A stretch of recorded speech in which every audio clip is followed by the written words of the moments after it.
Hello and welcome. Today is Monday, the 3rd of June, and we have got quite an exciting week ahead of us, coming up to a nice new moon, a very powerful new moon in the sign of Gemini.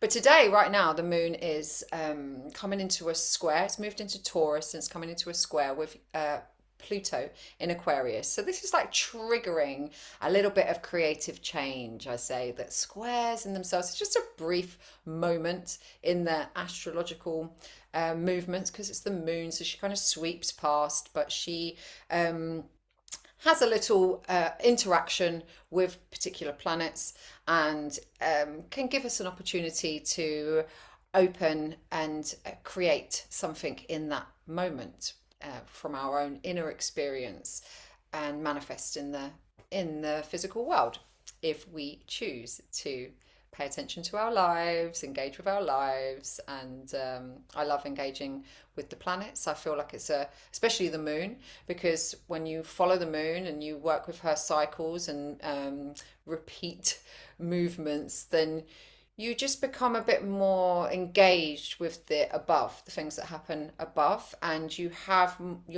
noticing your life a lot more. You're noticing what's happening around you, and you're able to observe the subtleties that these planets create. So the interaction with Pluto today is a lot more to do with outer influence, spiritual influence from our past, karmic stuff. There's a way of like actually um, creating little seeds of potential and change for the future, for the betterment of the future.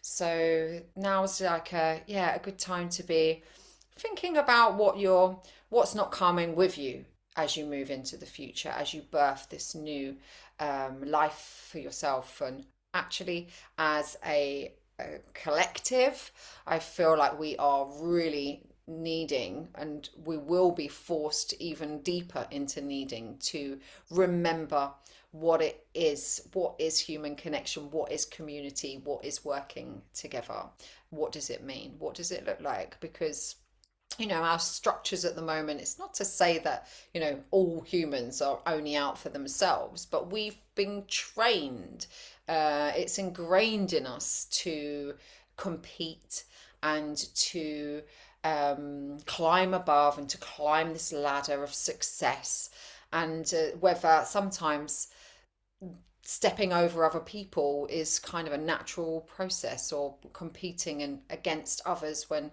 rather than wanting to see them do well, you're like, well, I feel a bit deflated by their success, so I don't want to see them do well.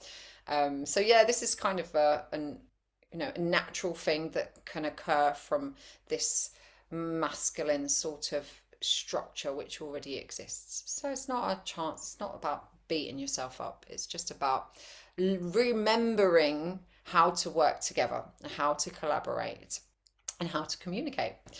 So the moon is going to move through the early degrees of Taurus, and tomorrow she will come into conjunction with Uranus. So Uranus has been in Taurus for quite a while, and wanting Uranus is all about change and innovation and new, breaking free of old constructs. So it wants to liberate us. So we might feel this like sparks of new ideas, and this is a really great week to be keeping your ears open, listening and looking out for signs and signals from the universe that are directing you towards a better future for yourself and those that you love and those that are around you. So on Wednesday, we've got the moon then moving into Gemini, and at the early degrees of Gemini, Jupiter has just moved in. So this is really when this new moon energy really starts to like build, because there's so much going on in Gemini for this new moon. We've got Jupiter, who's just moved in to Gemini, and Jupiter takes about 12 years to get, spends about a year in each sign. So it hasn't been in Gemini for about 12 years. And then we've got the ruler of Gemini, Mercury, there alongside Jupiter. So getting expanded, getting uplifted by that benevolent energy of Jupiter. So that's very positive. And then by the time we get to our new moon on Thursday, you'll have Jupiter, Mercury, Sun, Moon, and Venus all there in Gemini. So this is really great, beautiful energy to bring into the month. Lots of planets in forward motion as well. So there's a way where I think there's an opportunity to really broaden our horizons and be inspired by the little pings and sparks of Uranian energy that we've received. A lot of that connection and collaboration with others. This is a time to really grow as a people. I think this could be a really positive month for expression, balancing the heart and mind as well, because Venus's placement in with all of this energy, it's really tight with the sun and moon as well. It's at the same degree point. So love is in the air. Like we're much more open, we're much more like inspired. Venus is about beauty, it's about value and worth. We're kind of like Gemini, we're like searching, we're looking, we're exploring our more immediate surroundings. So we're kind of on the lookout for what lifts us up, what opens our heart, and feel those connections with those relationships, with the planet for sure. I think this is an optimal time to really tune into our love for nature and our gratitude for how much she provides without judgment, without restrictions. She's just bountiful, ever loving mother that we're blessed to live with. So yeah, there's a really like a nice renewed energy that's coming in for this month ahead. We've been through quite a bit of healing this year so far. Even last week, we had Mars come up to Chiron in Aries and trigger a big like burst of healing for anybody that felt that. I definitely felt that. It was like it just went whoosh, let's get rid of that. Some old stuff associated to ourselves. So, you know, the way that we look at ourselves, the way that our mindset and how we the impact we have in the world, whether we think that's good or bad. And, you know, those judgments are coming up for observation. So the month ahead, you know, we've got some nice, fresh energy that is also working in harmony with the nodes of the moon. So this is a really karmic time as well. This is a really karmic month to recognize where you may have had um, untrue expectations in relationships, where you may have been projecting your own stuff in relationships and from based on your own history. And now we're able to see, okay, the ones that weren't really aligned with us, we've noticed that, we've seen how that don't make us feel so good. And now, where we've made those choices, our eyes are a bit more open to the people that are in our lives and how they make us feel. And the truth around that, around those relationships.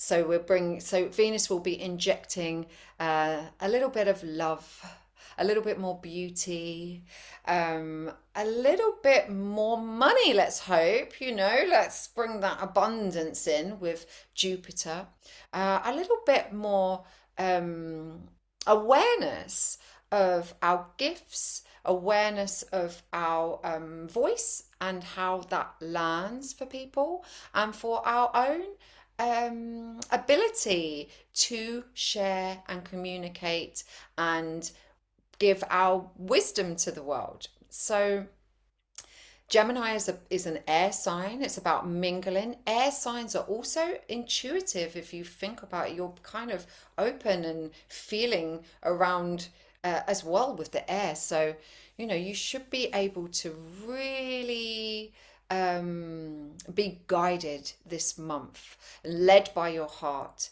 So, the mind is a fantastic tool for getting about in planet Earth, unless it is still bound by these false stories that were created when we were small.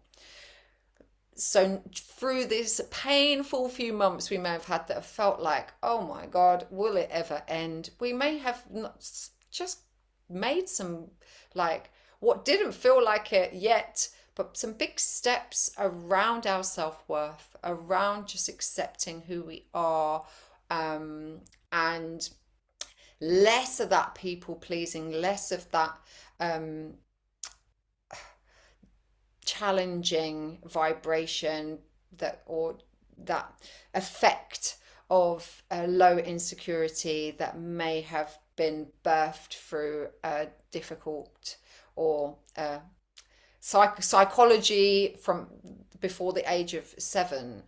If we feel like we're not safe, not loved, rejected, any of these things, this can make us want to fit in, people please, and not fully discern the truth of our own needs and our own abilities and our own worth in the world. So we've done a lot of work in that area of our lives over the last year or two, and now is the chance to put it out there. What have I got? What have I been learning? What have I been picking up? How can I be helpful? How can I be of use? And this is the good side of this um, Aries Libra nodal axis. So we're leaving dysfunctional habits in relationships. We're not leaving relationships. We still need each other. We still got to get on, right? And we're having our boundaries. We're understanding a little bit about our own part in that dynamic. And this with the Venus energy around this new moon as well, this is a chance to cooperate and to see what happens when either your boundaries come down or your boundaries go up a little bit, and you come into that harmony in your dynamics, in your relationship dynamics, and both parties are able to see what the other one brings, and yeah, and express any needs or express themselves in that field of life. So get yourself out there, be social. I'm actually going to do a new moon circle. Anybody who's live in London and wants to come and have a little bit of witchery outside with the new moon in Hyde Park, you can find my events on my Meetup channel. And yeah, we'll be sitting with the lime tree, because I also really believe that our receptors are particularly astute right now for listening to nature and learning from nature. And there's so much we have forgotten in this area as well. Many of us, we might feel that love and that connection, but not really sure, how to get the best relationship out of this as well, out of our garden, out of our plants, out of our walks outside with the trees. So, yeah, this is a good time, a really good time to go out and be inspired by her bounty as well. Smell the flowers, hear the whistles of the wind in the trees, and enjoy your life. This should be a very pleasant month of June. Blessed be.